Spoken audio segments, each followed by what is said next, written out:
What do you see when you hear the word leprosy? What do you see when you hear the word leprosy? What do you imagine, I should probably say? I don't know about you, but I picture a person whose skin is rotted with their limbs falling off, kind of similar to the zombies in Walking Dead series. Spiritually, that's not far from the truth. And that's what we're going to talk about today. All right, let's get into it.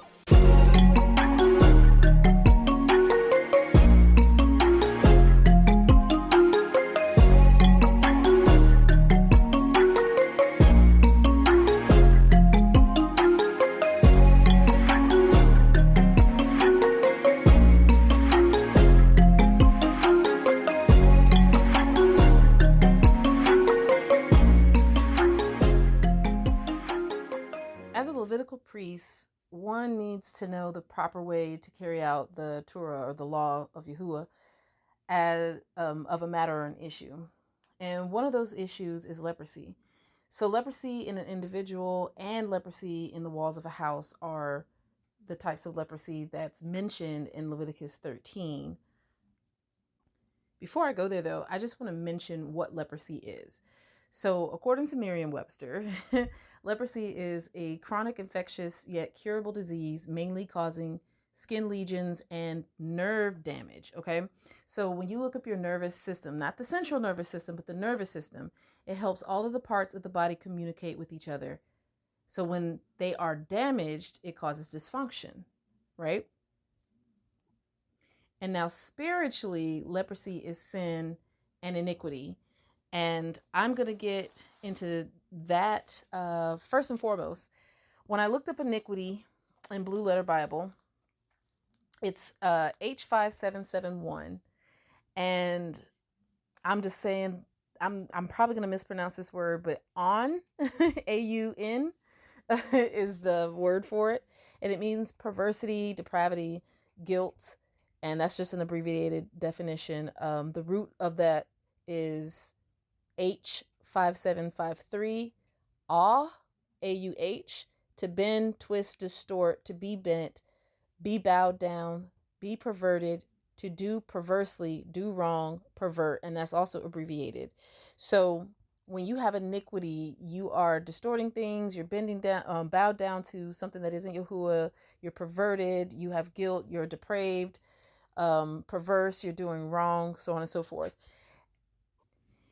And then when it comes to sin, so that word is H2403, hata'ah. Y'all, I'm trying with these words, okay? It's CHATA apostrophe ATH, okay? And it means sinful condition of sin, guilt of sin, purification from sins of ceremonial uncleanness. So that one right there kind of confused me, because how is sin purification from sins of ceremonial uncleanness? And the root of that word is H2398, hate, which is miss the way, go wrong, incur guilt, forfeit, bear loss, miss the mark, wander from the way, lose oneself, etc. And of course, both of those are also abbreviated lists from the definition. Now, I want you guys to keep that in mind as I read Leviticus 13. So I'm just going to read it all the way through, and then we're going to come back and look at some things. And Yahuwah spoke unto Moshe and Aaron, saying, when a man shall have in the skin of his flesh a rising, a scab, or a bright spot, and it be in the skin of his flesh like the plague of leprosy, then he shall be brought unto Aaron the priest, or unto one of his sons the priest, and the priest shall look on the plague in the skin of the flesh, and when the hair in the plague is turned white, and the plague in sight be deeper than the skin of his flesh, it is a plague of leprosy, and the priest shall look on him and pronounce him unclean. If the bright spot be white in the skin of his flesh, and in sight be not deeper than the skin, and the hair thereof be not turned white, then the priest shall shut up him that has the plague 7 days, and the priest shall look on him the 7th day, and behold, if the plague is in his sight be at a stay, and the plague spread not in the skin, then the priest shall shut him up 7 days more. Let me get my glasses. Okay, that's better. And the priest shall look on him again the seventh day, and behold, if the plague be somewhat dark, and the plague spread not in the skin, the priest shall pronounce him clean. It is but a scab, and he shall wash his clothes and be clean. But if the scab spread much abroad in the skin, after that he has been seen of the priest for his cleansing, he shall be seen of the priest again. And if the priest sees that, behold, the scab spreads in the skin, then the priest shall pronounce him unclean. It is a leprosy. When the plague of leprosy is in a man, then he shall be brought unto the priest, and the priest shall see him, and behold, if the rising be white in the skin, and it have turned the hair white, and there be quick raw flesh in the rising, it is an old leprosy in the skin of his flesh, and the priest shall pronounce him unclean, and shall not shut him up for he is unclean. It is an old leprosy, you guys. So that's something that's been there, and it ain't going nowhere. And if a leprosy breaks out abroad in the skin, and the leprosy cover all the skin of him that has the plague from his head even to his foot, wheresoever the priest looks, then the priest shall consider, and behold, if the leprosy have covered all his flesh, he shall pronounce him clean that has the plague. It is all turned white, he is clean. But when raw flesh appears in him, he shall be unclean. And the priest shall see the raw flesh and pronounce him to be unclean, for the raw flesh is unclean. It is a leprosy. Or if the raw flesh turns again and be changed unto white, he shall come unto the priest, and the priest shall see him, and behold, if the plague be turned into white, then the priest shall pronounce him clean that has the plague, he is clean. The flesh also, in which even in the skin thereof was a boil, and is healed, and in the place of the boil there be a white rising, or a bright spot, white and somewhat reddish, and it be showed to the priest. And if, when the priest sees it, behold, it be in sight lower than the skin, and the hair thereof be turned white, the priest shall pronounce him unclean. It is a plague of leprosy broken out of the boil. But if the priest looks on it, and behold, there be no white hairs therein, and if it be not lower than the skin, but be somewhat dark, then the priest shall shut him up 7 days. And if it spread much abroad in the skin, then the priest shall pronounce him unclean. It is a plague. But if the bright spot stay in his place and spread not, it is a burning boil, and the priest shall pronounce him clean. Or if there be any flesh in the skin whereof there is a hot burning, and the quick flesh that burns have a white bright spot, somewhat reddish or white, then the priest shall look upon it, and behold, if the hair in the bright spot be turned white, and it be in sight deeper than the skin, it is a leprosy broken out of the burning, wherefore the priest shall pronounce him unclean. It is the plague of leprosy. But if the priest looks on it, and behold, there be no white hair in the bright spot, and it be no lower than the other skin, but be somewhat dark, then the priest shall shut him up 7 days, and the priest shall look upon him the 7th day. And if it be spread much abroad in the skin, then the priest shall pronounce him unclean. It is the plague of leprosy. And if the bright spot stay in his place, and spread not in the skin, but it be somewhat dark, it is a rising of the burning, and the priest shall pronounce him clean, for it is an inflammation of the burning. If a man or woman have a plague upon the head or the beard, then the priest shall see the plague, and behold, if it be in sight deeper than the skin, and there be in it a yellow thin hair, then the priest shall pronounce him clean. It is a dry scall, even a leprosy upon the head or beard.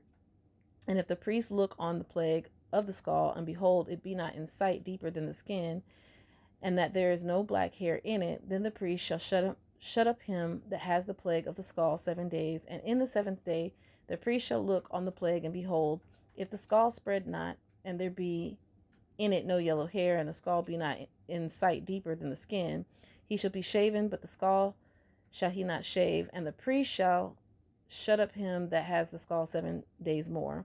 And in the 7th day that the priest shall look upon the skull, and behold, if the skull be not spread in the skin, nor it be in sight deeper than the skin, then the priest shall pronounce him clean, and he shall wash his clothes and be clean. But if the skull spread much in the skin after his cleansing, then the priest shall look on him, and behold, if the skull be spread in the skin, the priest shall not seek for yellow hair, he is unclean. But if the skull be in his sight at a stay, and that there is black hair grown up therein, the skull is healed, he is clean, and the priest shall pronounce him clean. If a man also or a woman have in the skin of their flesh bright spots, even white bright spots, then the priest shall look, and behold, if the bright spots in the skin or their flesh be darkish white, it is a freckled spot that grows in the skin, he is clean. And the man whose hair is falling off his head, he is bald, yet he is clean. And he that has his hair fallen off from the part of his head toward his face, he is forehead bald, yet he is clean. And if there be the bald head or bald forehead, a white reddish sore, it is a leprosy sprung up in the bald head or his bald forehead. Then the priest shall look upon it, and behold, if the rising of the sore be white reddish in his bald head or in his bald forehead, as the leprosy appears in the skin of the flesh, he is a leprous man, he is unclean. The priest shall pronounce him utterly unclean. The plague is in his head. And the leper in whom the plague is, his clothes shall be rent and his head bare, and he shall put a covering upon his upper lip, and shall cry, unclean, unclean, all the days wherein the plague shall be in him. He shall be defiled, he is unclean. He shall dwell alone, without the camp shall his habitation be. The garment also that the plague of leprosy is in, whether it be a woolen garment or a linen garment, whether it be in the warp or woof or of linen or of woolen, whether in a skin or in anything made of skin, and if the plague be greenish or reddish in the garment or in the skin, either in the warp or in the woof or in anything of skin, it is a plague of leprosy, and shall be showed unto the priest. And the priest shall look upon the plague and shut up it that has the plague 7 days. And he shall look on the plague on the 7th day. If the plague be spread in the garment, either in the warp or in the woof or in a skin or in any work that is made of skin, the plague is a fretting leprosy, it is unclean. He shall therefore burn the garment, whether warp or woof, in woolen or in linen, or anything of skin wherein the plague is, for it is a fretting leprosy. It shall be burnt in the fire. And if the priest shall look and behold the plague be not spread in the garment, either in the warp or in the woof or in anything of skin, then the priest shall command that they wash the thing there wherein the plague is, and he shall shut it up 7 days more. And the priest shall look on the plague after that it is washed, and behold, if the plague have not changed his color, and the plague is not spread, it is unclean. You shall burn it in the fire. It is fret inward, whether it be bare within or without. And if the priest look and behold the plague be somewhat dark after the washing of it, then he shall rend it out of the garment, or out of the skin, or out of the warp, or out of the woof. And if it appear still in the garment, either in the warp or in the woof, or in anything of skin, it is a spreading plague. You shall burn that wherein the plague is with fire. And the garment, either warp or woof, or whatsoever thing it be of skin it be, which you shall wash, if the plague be departed from them, then it shall be washed the 2nd time, and shall be clean. This is the Torah of the plague of leprosy in a garment of woolen or linen, either in the warp or in the woof, or anything of skins, to pronounce it clean or to pronounce it unclean. And it being burned in the fire, I mentioned that, leprosy is sin and iniquity spiritually. So just think about it. If you have leprosy within your vessel, spiritual leprosy within your vessel, and Yahuwah looks upon it and he sees that it's an old leprosy. You remember he said the one that had the old leprosy is pronounced unclean. Well, that's that burning up. That's that lake of fire. That person gets thrown into the lake of fire. So it's, that person is not called from the foundation of the earth. That old leprosy, we're all born in sin, shaped in iniquity. So we come out of our mother's womb in sin and iniquity. So from the womb, they were estranged from Yahuwah. All right. Just wanted to add that in. So Yahuwah had me go to Matthew 7. What he was talking to me about was how Matthew 7 and Leviticus 13 kind of go hand in hand. So Matthew 7, 1-5, and this is how he splits this up with me. Matthew 7, 1-5 deals with righteous judgment and consecration. All right. It says, judge not that you be not judged, for with what judgment you judge, you should be judged, and with what measure you meet, it should be measured to you again. So that's the righteous judgment. And why behold you the mote that is in your brother's eye, but consider not the beam that is in your own eye? Or how will you say to your brother, let me pull out the mote out of your eye, and behold, a beam is in your own eye? You hypocrite, first pull out the beam out of your own eye, and then shall you see clearly to cast out the mote out of your brother's eye. and that's the consecration. So when you consecrate yourself, and we're going to see that just a second in Leviticus chapter 8, but when you consecrate yourself, you are literally setting yourself apart to be dealt with by Yahuwah, so that you can then be sent out to do the same thing to others that was done to you as far as your consecration process. Teach them how to walk upright before Yahuwah. So I'm not going to read all of Leviticus chapter 8. I would recommend that you go and read the entire chapter, because it does deal with a lot when it comes to Aaron and his sons. It talks about, what led up how to their consecration, how they had to be consecrated, so on and so forth. But for time's sake, we're going to just, if Ruach HaKodesh leads me into it, I'll get back into it. But for right now, I'm just going to read Leviticus 8:33 to 36. And you shall not go out of the door of the tabernacle of the assembly in 7 days, until the days of your consecration be at an end. For 7 days shall he consecrate you, as he has done this day, so Yahuwah has commanded to do, to make an atonement for you. Therefore shall you abide at the door of the tabernacle of the assembly day and night 7 days, and guard the watch of Yahuwah, that you die not, for so I am commanded. So Aaron and his sons did all things which Yahuwah commanded by the hand of Moshe. And there is one thing that I do want to point out, that's earlier in chapter 8, where it talks about the call of the liver. So I looked up what the call was. The call is like a covering that protects the liver. And the liver, it filters your blood to, filters the toxins out of your blood. So the thing about that is, when you're consecrated, the door of the tabernacle of the assembly is Yahusha. And you're sitting in this door day and night for 7 days. You're not leaving outside of the door. Abide in me and I in you. Remember Yahusha's commandment? So you're in Yahusha's presence day and night, right? Yahusha's blood is what purifies us, washes us clean. Yahusha's blood is what washes us clean. His sacrifice is what makes us be able to come into Yahuwah's household, right? So there's no need for the call of the liver to exist anymore. And that is actually one of the parts of the sacrifice that is burnt up on the fire. There's no need for it, because now you have the blood of Yahusha on you. And that blood doesn't need to be filtered, because it's already the purest blood that you can ever find. That's why his sacrifice was the only sacrifice that could have been made, because he was the only pure sacrifice. But going back to verses 33 to 36. So Aaron and his sons were consecrated so that they could be Levitical priests. I'm sure everybody knows this, but I'm just going to say it just in case. The Levitical priests were the ones that carried out the animalistic sacrifices within the temple. They were the workers within the temple. I mean, not the temple, the tabernacle of the assembly in Moshe's time. And they had to know, like I said in the beginning, they had to know not just that there was a law for sacrifices, and that there was a specific one for sin, and a specific one for peace, and a specific one for atonement. They also had to know how to cut up these animals, how to prepare the sacrifice, who could prepare the sacrifice, who could go into what chamber, because for the atonement, only the high priest could go in. So whoever was high priest, that's who went in.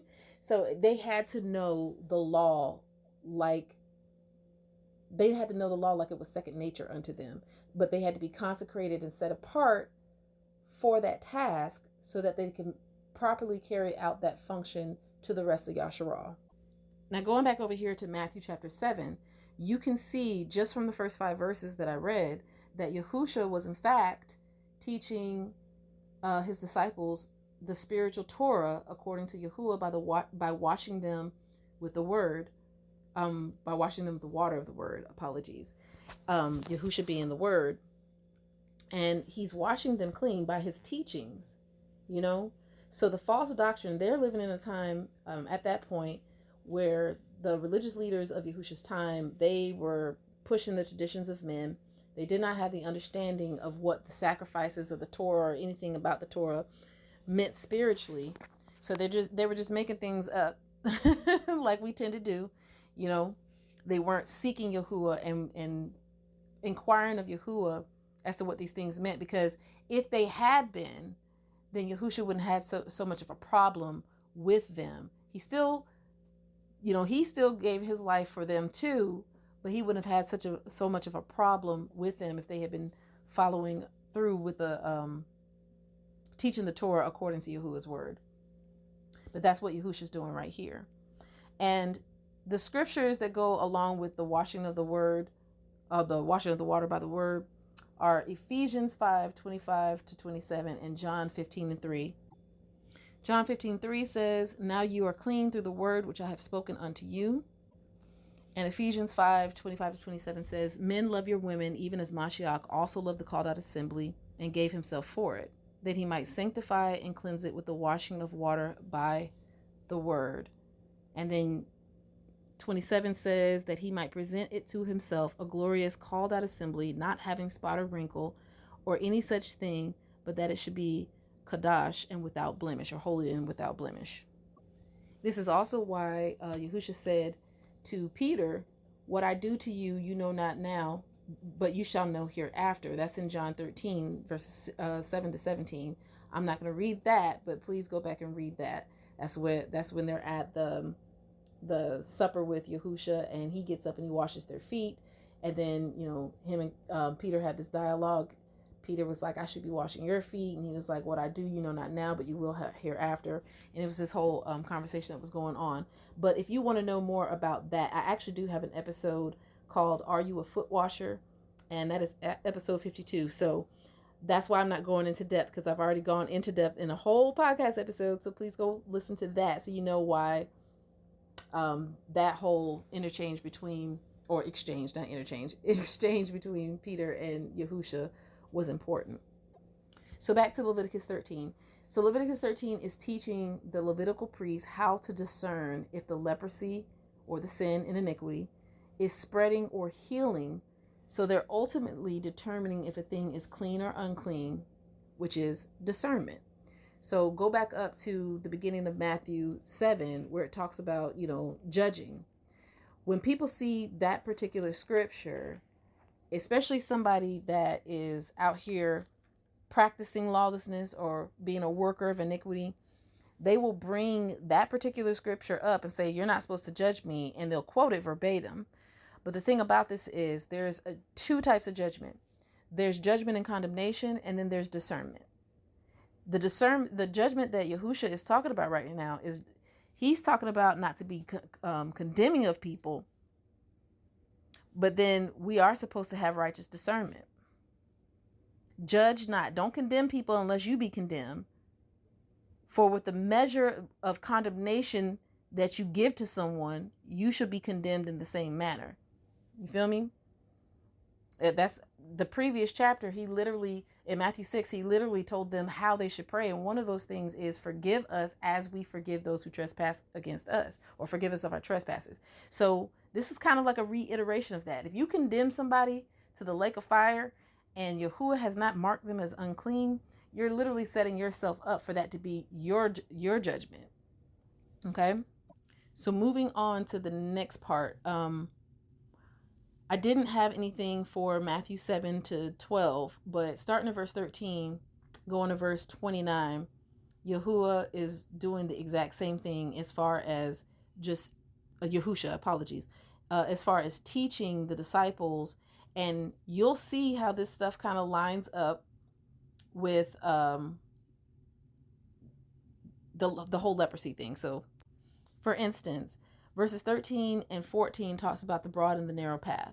So that's basically showing them the righteous versus the unrighteous. The righteous are on the path that not many people are on. The unrighteous are on the path that everybody is on, or most people are on.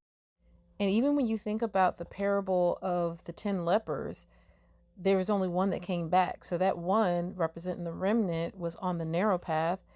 And was righteous, because that leper came back to Yahusha, whereas the other 10, which that was the majority of the people on the broad path, they kept it moving.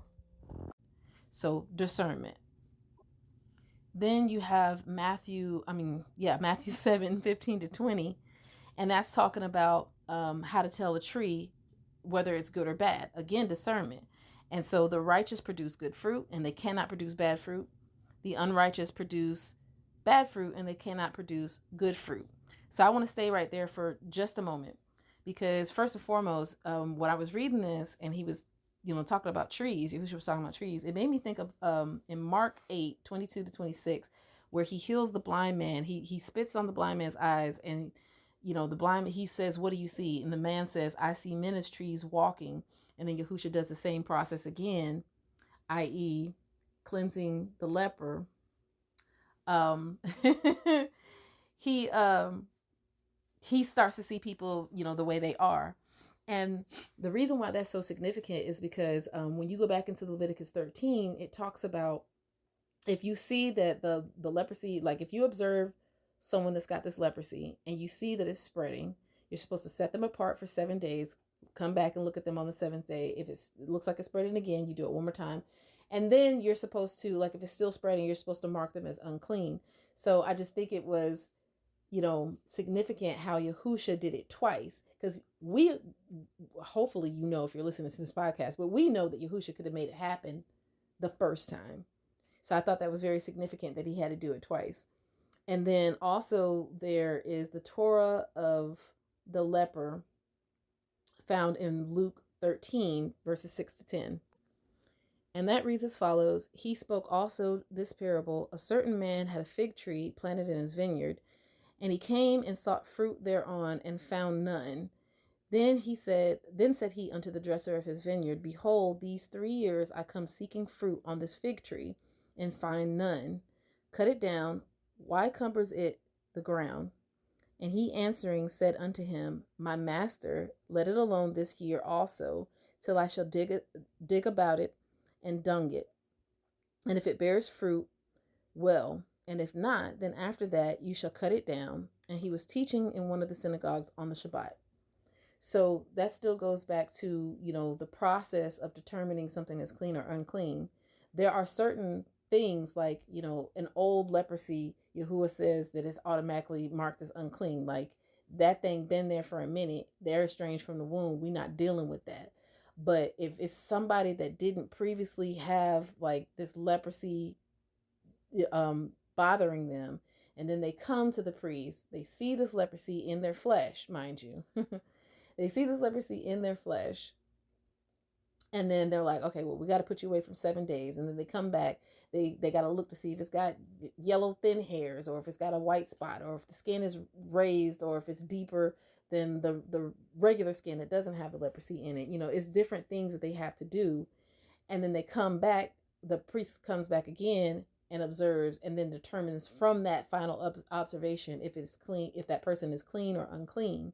And you see that same thing here in this parable of the fig tree, because the master of the vineyard wanted to just toss the fig tree away, but the servant was like, no, let me go ahead and tend to it, let me prune it, let me fertilize it, let me love on it for a little bit, and then we're going to come back that next year and see if it's the same way. And if it is the same way, then we can do with it what you want to do with it. If it's not, you know what I'm saying? I just found that so fascinating. And then the final place I want to take you to is Galatians 5:19-26. And this is just dealing with, again, in 15 and 20 of Matthew 7, Yahusha was likening men to trees, so with fruit. So I just wanted to read this real quick.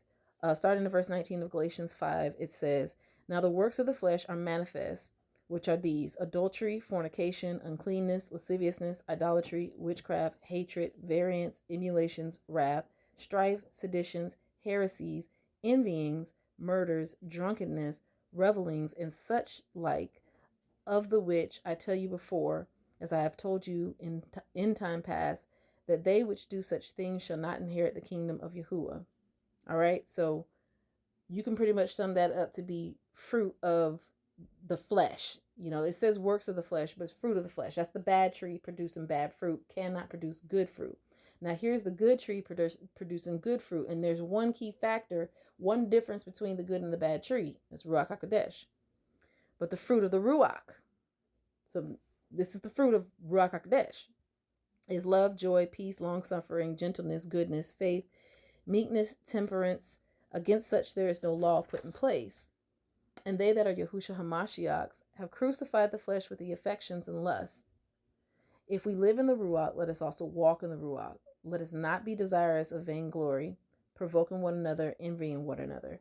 And I like verse 25. If we live in the Ruach, let us also walk in the Ruach. There's no point of you having Ruach HaKodesh if you're not going to do what Ruach HaKodesh says. That's grieving the Ruach HaKodesh. Or the Ruach. That's grieving the Ruach. Okay, so then when you drop down into verses 21 and 23 of Matthew 7, not everyone that says unto me, Master, Master, shall enter into the kingdom of heaven, but he that does the will of my Father, which is in heaven. Many will say to me in that day, Master, Master, have we not prophesied in your name? And in your name have cast out devils, and in your name have done many wonderful works. And then I will profess unto them, I never knew you. Depart from me, you workers of iniquity. So what he was showing me in that is the righteous obey Yahuwah's Torah, the unrighteous work iniquity or practice lawlessness. And mind you, these are people that know Yahusha, or at least know about the Messiah, and they know Torah, because they're talking about prophesying in his name and casting out demons in his name. Like, these aren't just regular old people out here wandering these streets. He's saying these people gonna come to him thinking that they was worshiping him and obeying him, and they never came to him. They was just out here doing stuff. And then the last few verses, 24 to 29, that's the house that's built on, I'll just read it. Therefore, whoever hears these sayings of mine and does them, I will liken him unto a wise man, which built his house upon a rock. And the rain descended, and the floods came, and the winds blew, and beat upon the house, and it fell not, for it was founded upon a rock. And everyone that hears these sayings of mine and does them not shall be likened unto a foolish man, which built his house upon the sand. And the rain descended, and the floods came, and the winds blew and beat upon that house, and it fell, and great was the fall of it. And it came to pass, when Yahusha had ended these sayings, the people were astonished at his doctrine, for he taught them as one having authority and not as the scribes. And, the significance about this particular parable that he's talking about, in this parable, he is the rock. So he's literally saying that if you're not in his house, that whatever house you're in, it doesn't matter, what principality you give what principality you name as the head of that household, Jesus, Baal, Kamosh, Molech, Krishna, Sheba, you can keep going. It doesn't matter what principality you name as the head of that household. It's built on sand. It's not built on Yahusha, so it's not going to stand. So I do like that. But what Ruach HaKodesh is showing me, though, is going back to discernment. So the righteous are wise. Those are the ones that came to Yahuwah's house, and they built their house on the rock. And then the unrighteous are foolish. Those are the ones that did not come into Yahuwah's house. They did not build their house on Yahusha, and so their house was destroyed. So I do have some more reading to do, and it is long. I know Leviticus 13 was long. So is chapter 14. So just bear with me while I get this read real quick. Again, Leviticus 14 says, And Yahuwah spoke unto Moshe, saying, This shall be the Torah of the leper in the day of his cleansing. He shall be brought unto the priest, and the priest shall go forth out of the camp, and the priest shall look and behold if the plague of leprosy be healed in the leper. Then shall the priest command to take for him that is to be cleansed 2 birds alive and clean, and cedar wood, and scarlet and hyssop. And the priest shall command that one of the birds be killed in an earthen vessel over running water. As for the living bird, he shall take it and the cedar wood and the scarlet and the hyssop, and shall dip them and the living bird in the blood of the bird that was killed over the running water. And he shall sprinkle upon him that is to be cleansed from the leprosy 7 times, and shall pronounce him clean, and shall let the living bird loose into the open field.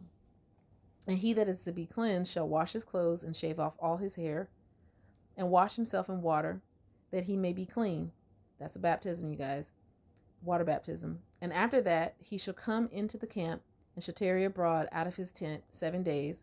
But it shall be on the 7th day that he shall shave all his hair off his head, and his beard, and his eyebrows shall all his hair he shall shave off. Even all his hair shall he shave off. And even shall wash his clothes.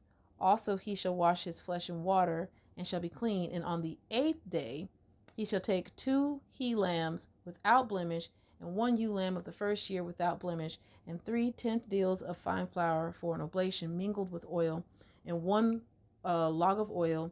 And the priest shall make him clean, and the priest that makes him clean shall present the man that is to be made clean and those things before Yahuwah at the door of the tabernacle of the assembly. I gotta stop right there, because this man being outside of the camp for 7 days, and then on the 8th day he has to do all these things with the priest and be presented before the door of the tabernacle of the assembly, which is Yahusha, right? I find that significant because when our men are born, our male children in Israel are born, on the 8th day, they're supposed to receive a circumcision in their genitalia, which we know that the most important circumcision is that of the heart. But that's what these sacrifices are actually representing.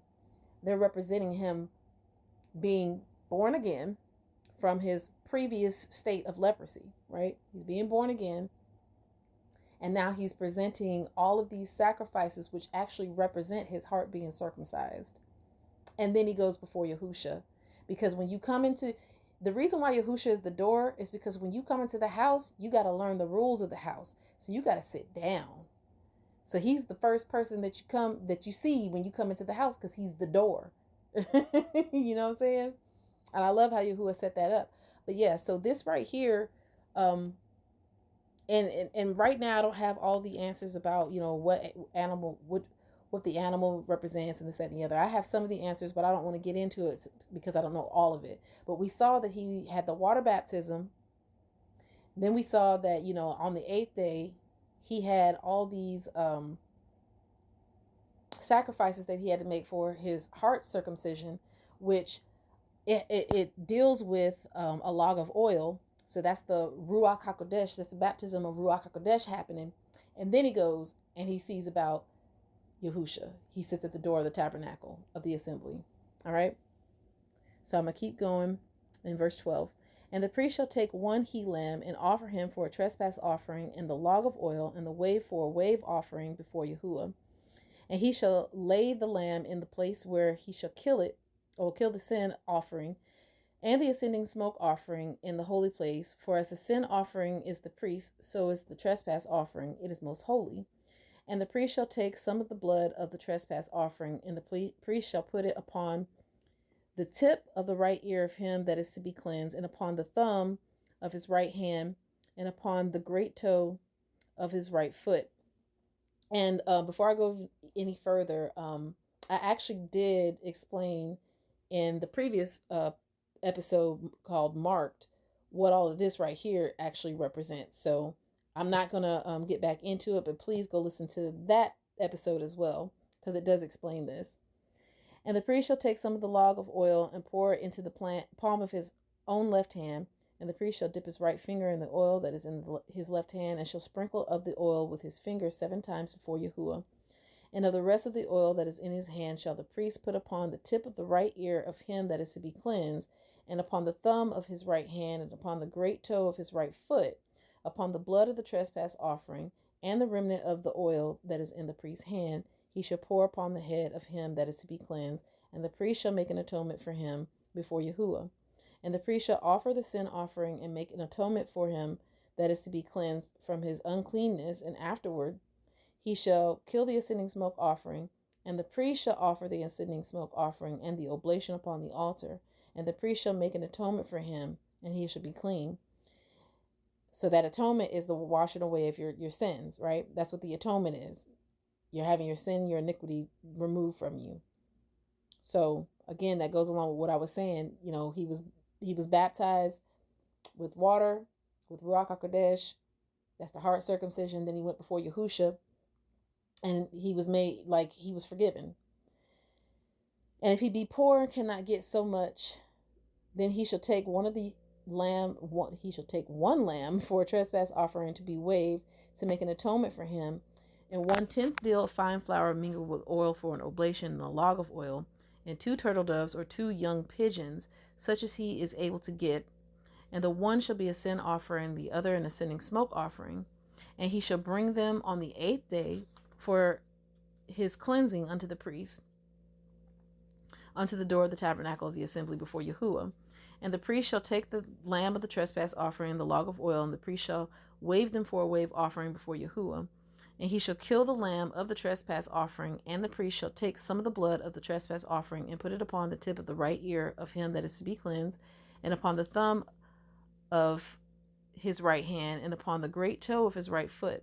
And the priest shall pour of the oil into the palm of his own left hand, and the priest shall sprinkle with his right finger some of the oil that is in his left hand 7 times before Yahuwah. And the priest shall put of the oil that is in his hand upon the tip of the right ear of him that is to be cleansed, and upon the thumb of his right hand, and upon the great toe of his right foot, upon the place of the blood of the trespass offering. And the rest of the oil that is the priest's hand, that is in the priest's hand, he shall put upon the head of him that is to be cleansed, to make an atonement for him before Yahuwah. And he shall offer the one of the turtle doves or of the young pigeons, such as he can get, even such as he is able to get, the one for a sin offering and the one for an ascending smoke offering, with the oblation, and the priest shall make an atonement for him that is to be cleansed before Yahuwah. This is the Torah of him in whom the plague of leprosy, whose hand is not able to get that which pertains to his cleansing. So, I love that Yahuwah always makes a way. There's no excuse. And Yahuwah spoke unto Moshe and unto Aaron, saying, when you are coming to the land of Canaan, which I give to you for a possession, and put the plague of leprosy in a house of the land of your possession. And he that owns the house shall come and tell the priest, saying, it seems to me there is a plague, there is as it were a plague in the house. Apologies, you guys. I guess I'm getting tired of reading. My mouth is anyway, and my brain. Then the priest shall command that they empty the house before the priest go into it to see the plague, that all that is in the house shall not be made unclean. And afterward the priest shall go in to see the house. I am going to stop right there just briefly. So a revelation that Yahuwah gave me a while ago was that the house, so when you think of a house, you have the walls, you have the foundation, and you have the roof. So Yahusha is the foundation, Yahuwah is the roof, the walls are the leadership of Yasharal, right? So the leprosy, you're going to see the leprosy is only in the walls. And notice it said that they take the things out of the house before they start treating the walls, because they don't want the leprosy to spread to the furniture that's in the house, right? So that's what, when you start to see some of these assemblies that start to dismantle, that's Yahuwah dealing with the leprosy that's in the walls of the house. All right, starting in verse 37. And he shall look on the plague, and behold, if the plague be in the walls of the house with hollow strakes, greenish or reddish, which in sight are lower than the wall, then the priest shall go out of the house to the door of the house, and shut up the house 7 days, again with the 7 days. And the priest shall come again the 7th day, and shall look, and behold, if the plague be spread in the walls of the house, then the priest shall command that they take away the stones in which the plague is, and they shall cast them into an unclean place without the city. That is the lake of fire. The lake of fire is outside of the renewed Jerusalem, right? Yahuwah said that they're unclean. He is taking these Israelites out of the house, and he's casting them into the lake of fire, because he's already observed them, and they're not getting clean. And he shall cause the house to be scraped within round about, and they shall pour out the dust that they scrape off without the city into an unclean place. So now Yahuwah is treating the house, because he has to make sure his house is in order. So he's putting his house back in order now that he's dealt with the leprosy. Verse 42, and they shall take other stones and put them in the place of those stones, and he shall take other mortar and shall plaster the house. And now he's replacing the leadership that he had to remove. And if the plague come again and break out in the house, after that he has taken away the stones, and after he has scraped the house, and after it is plastered, then the priest shall come and look, and behold, if the plague be spread in the house, it is a fretting leprosy in the house, it is unclean. So now these new leaders are in there, and this leprosy is still spreading. So when it says it's a fretting leprosy, that means it's out of control. It's out of control. Verse 45, and he shall break down the house, the stones of it, and the timber thereof, and all the mortar of the house, and he shall carry them forth out of the city into an unclean place. Moreover, he that goes into the house all the while that it is shut up shall be unclean until the even. And he that lies in the house shall wash his clothes, and he that eats in the house shall wash his clothes. And if the priest shall come in and look upon it, and behold, the plague has not spread in the house after the house was plastered, then the priest shall pronounce the house clean, because the plague is healed. And he shall take to cleanse the house 2 birds and cedar wood and scarlet and hyssop. And he shall kill the one of the birds in an earthen vessel over running water.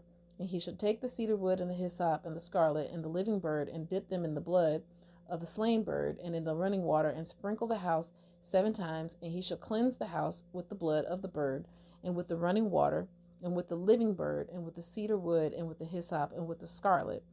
But he shall let go the living bird out of the city into the open fields, and make atonement for the house, and it shall be clean.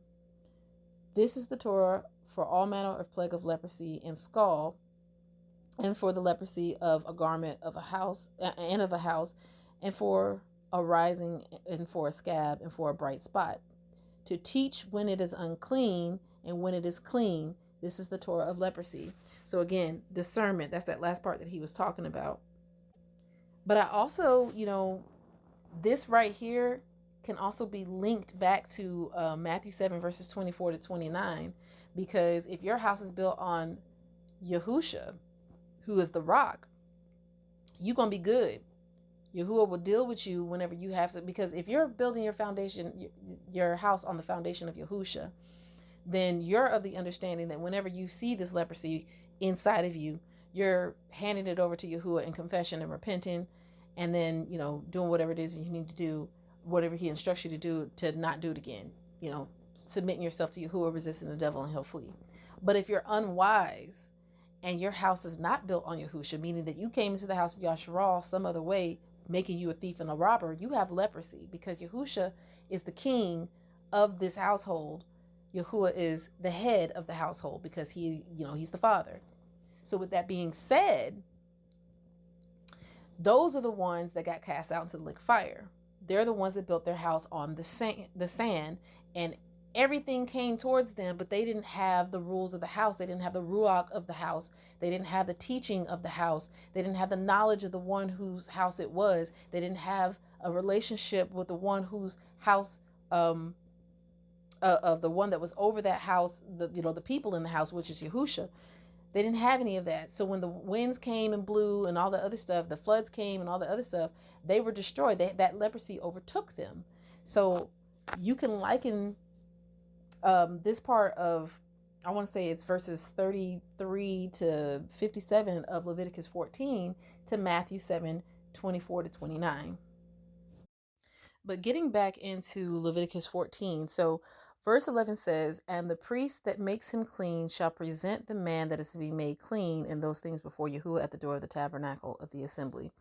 So Yahusha is the door. I know I've said it multiple times. And so this is literally them being washed by the water of the word. Okay. And then Leviticus 14, 1 to 32. So that speaks of the cleansing of the leper. Matthew. So check this out. We were in Matthew chapter 7, right? When we were in Leviticus chapter 13. So when I ventured over to Leviticus chapter 14, Yahuwah told me, Ruach HaKodesh, I heard Ruach HaKodesh say, go to Matthew 8. So I just want to read Matthew 8, 1-4 real quick, because when I tell you, I love Yahuwah. So Matthew 8 verses 1-4 says, when he was come down from the mountain, great multitudes followed him. And behold, there came a leper and worshipped him, saying, Master, if you will, you can make me clean. And Yahusha put forth his hand and touched him, saying, I will be clean. And immediately his leprosy was cleansed. And Yahusha said unto him, see that you tell no man, but go your way, show yourself to the priest, and offer the gift that Moshe commanded for a testimony unto them. So first and foremost, so when Yahusha mentions go to the priest and offer the gift that Moshe commanded for a testimony unto them, he's literally talking about what we were just reading in Leviticus 14 about what you're supposed to do in order to be cleansed.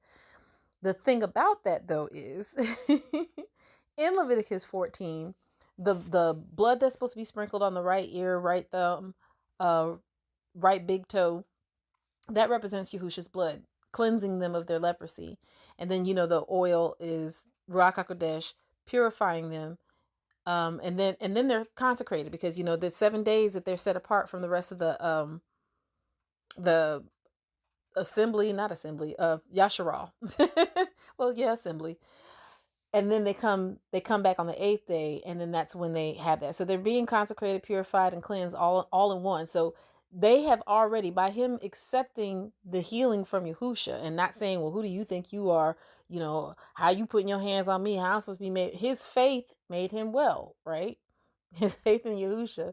But Yahusha is still telling him, go back and offer the gift to Moshe, that it be a testimony. So that last part right there, for a testimony unto them, right? So we all, if you come into this house the right way, the house of Yasharal, the house of Yahuwah, the right way, through the door, which is Yahusha, you're going to automatically have the testimony of the door, the testimony of Yahusha. You cannot be walking around with Ruach HaKodesh inside of you, who is the Ruach of truth, who brings us into all truth. You can't have Ruach HaKodesh dwelling inside of you and not have the testimony of Yahusha. It just doesn't work that way. If you don't have the testimony of Yahusha, you don't have Ruach HaKodesh, because Ruach HaKodesh is how you have the testimony of Yahusha. And then going back to Leviticus 14, that's the water baptism, because I do remember it mentioned in Leviticus 14 that they had to go wash their flesh. Then they came back with the blood and the oil.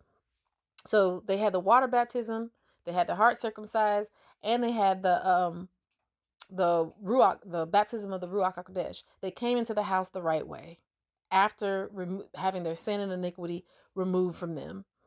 Okay? And then the fact that this person is a leper. You know what I'm saying? So that right there, just all of that. And Yahusha put his hand forth and touched him and said, I will be clean. So Yahusha, also being the high priest, he pronounced him clean. And Yahusha, we know that he is doing everything that the Father has sent him to do. So in Leviticus 14, where it says that the priest that's supposed to be cleansing, the one that needs to be cleansed, is supposed to present that person before the door of the assembly. Before the door of the tabernacle of the assembly before Yahusha. Before Yahuwah. Well, Yahusha is literally the door that's presenting this man as clean before Yahuwah. So just all of that right there just really stood out. And I was like, wow, Yahuwah. The fact that he was like, go to Matthew chapter 8. I'm like, okay, well, it starts off on the right foot.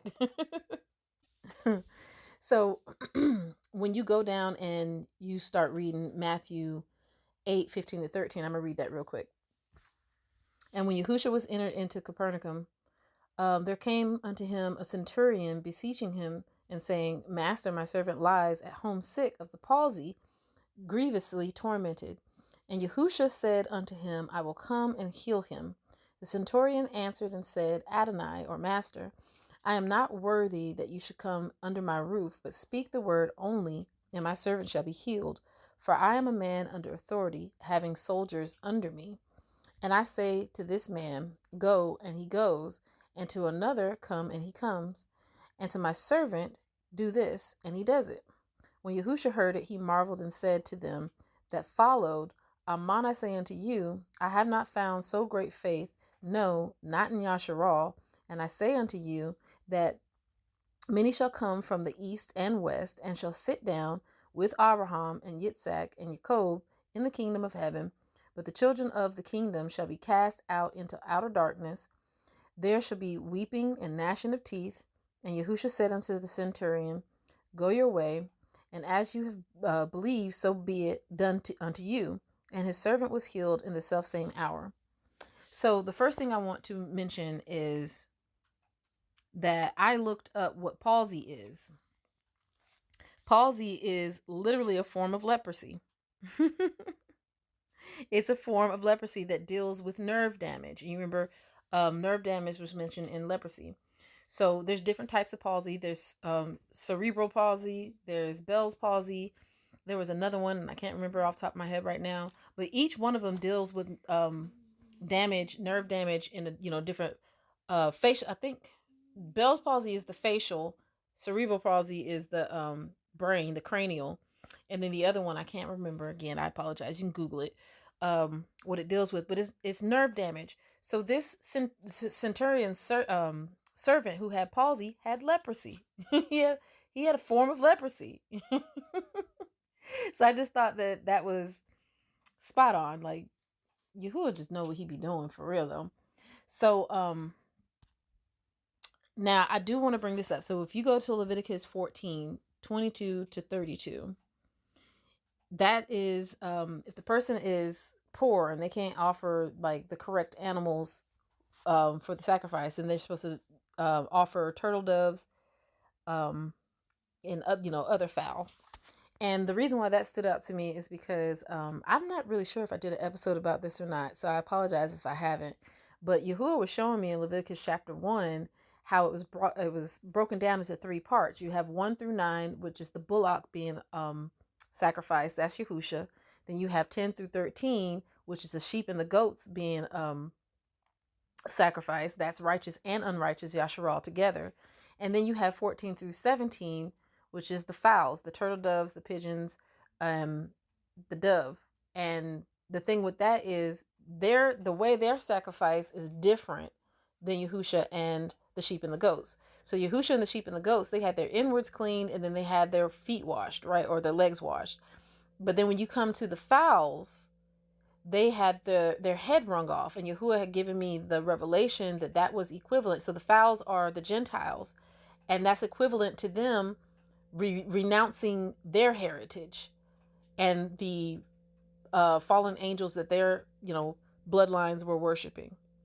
So the fact that this is a centurion, okay? So the first one was a leper. It doesn't mention their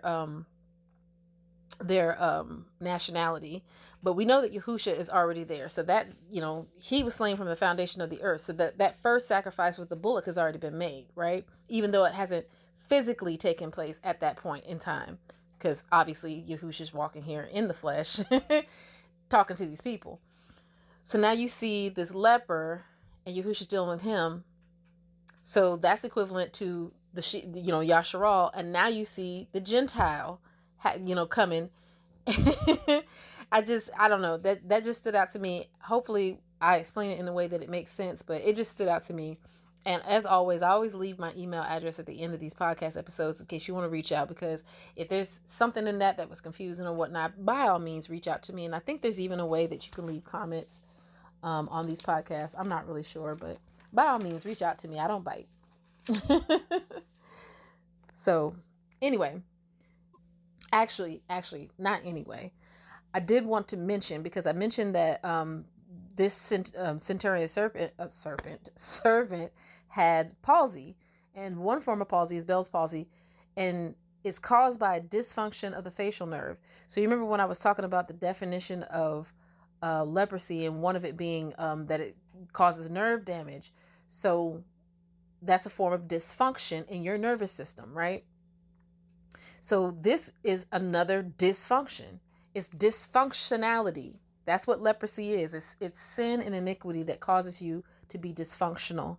And you can't be dysfunctional and come into Yahuwah's house.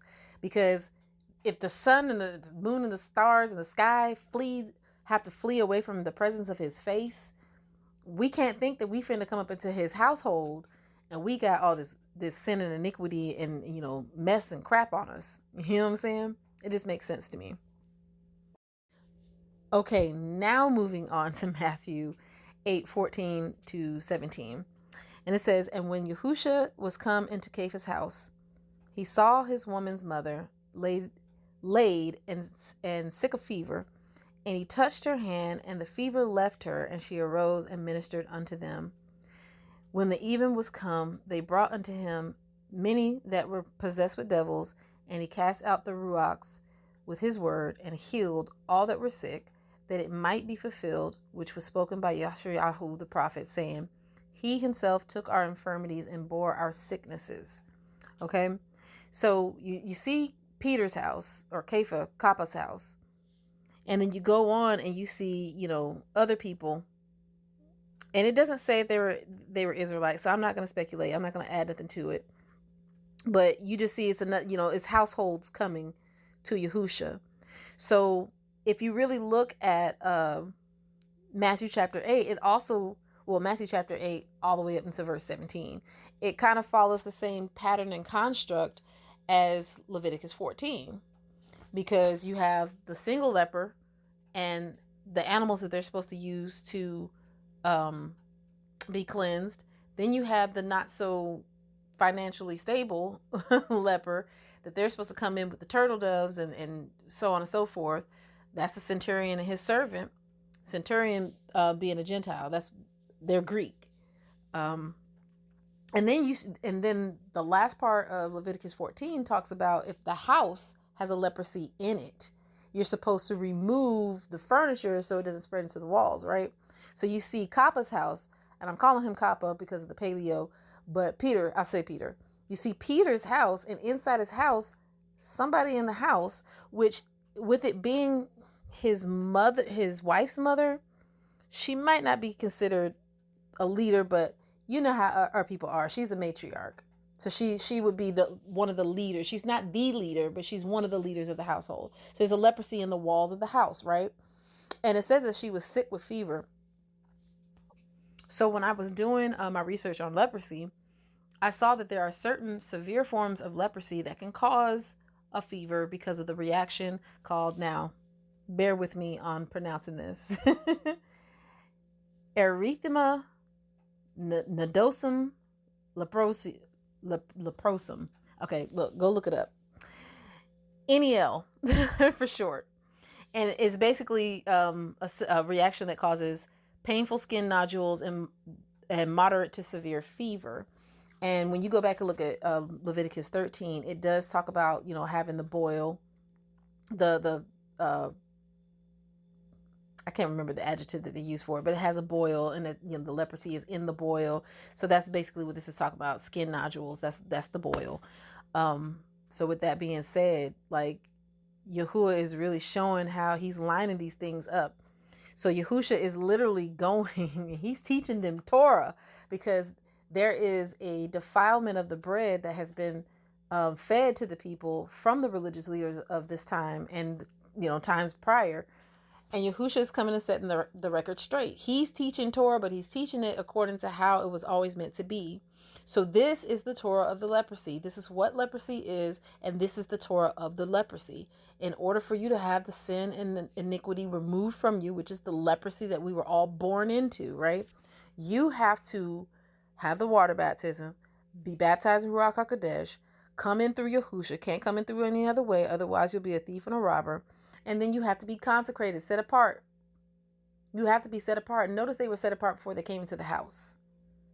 I have an episode. Now, don't ask me which episode it is because I can't remember. I got 56 episodes now. So, but in one of my episodes, I talked about when Yahuwah woke me up.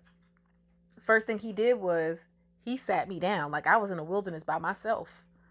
I mean, even my dad, who's now in the truth, he wasn't even in the truth yet.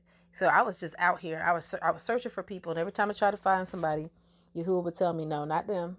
No, not them." He isolated me. That's exactly what the leper had done.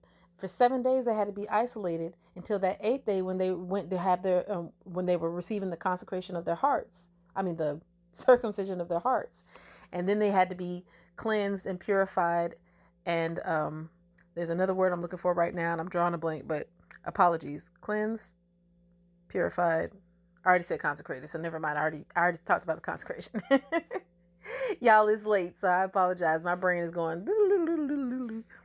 But yeah, so you have to come into the house the correct way. That is how, and that is the only way how you have the leprosy of sin and iniquity removed from your being.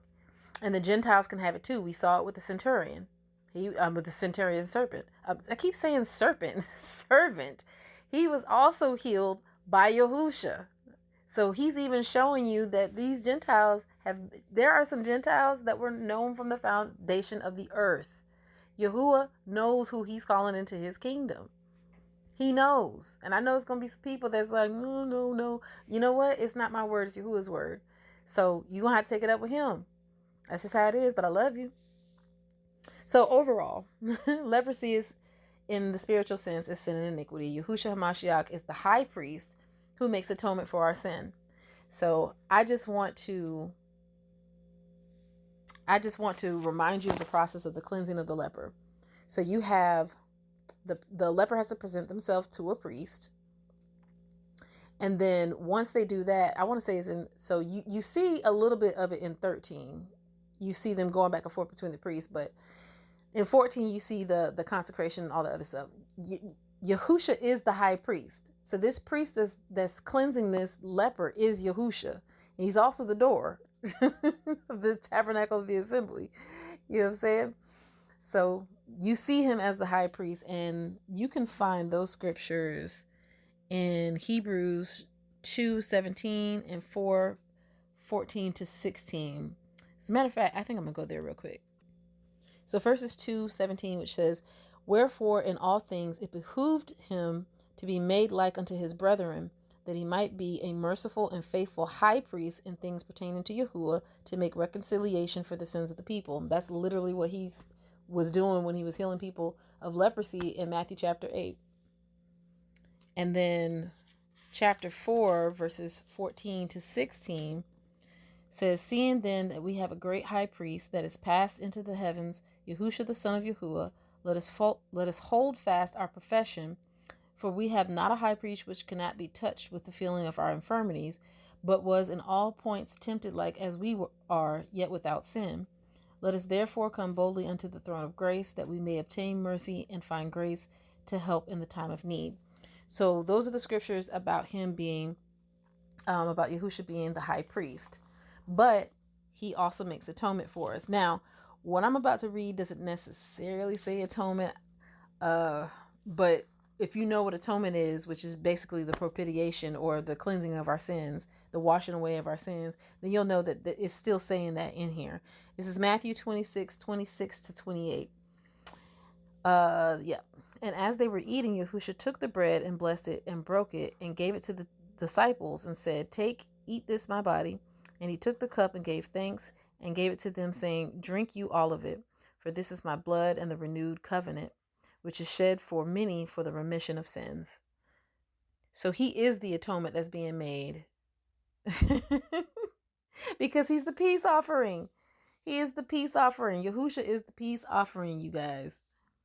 That's the reason why you have to come through Yahusha, because you can't have peace with his Father if you don't have the testimony of Yahusha. Listen to this in Romans chapter 5. I know I've read this verse in so many different other podcast episodes, but Romans 5:1, "Therefore, being justified by faith, we have peace with Yahuwah through our master Yahushua HaMashiach." He's the peace offering. He's the peace offering. So, all right, that's it. I'm going to set this thing down. If you'd like to get in contact with me, as usual, you can contact me at replenishme@gmail.com. That's RIPLENISH me@gmail.com. Much ahaba and shalom. Selah.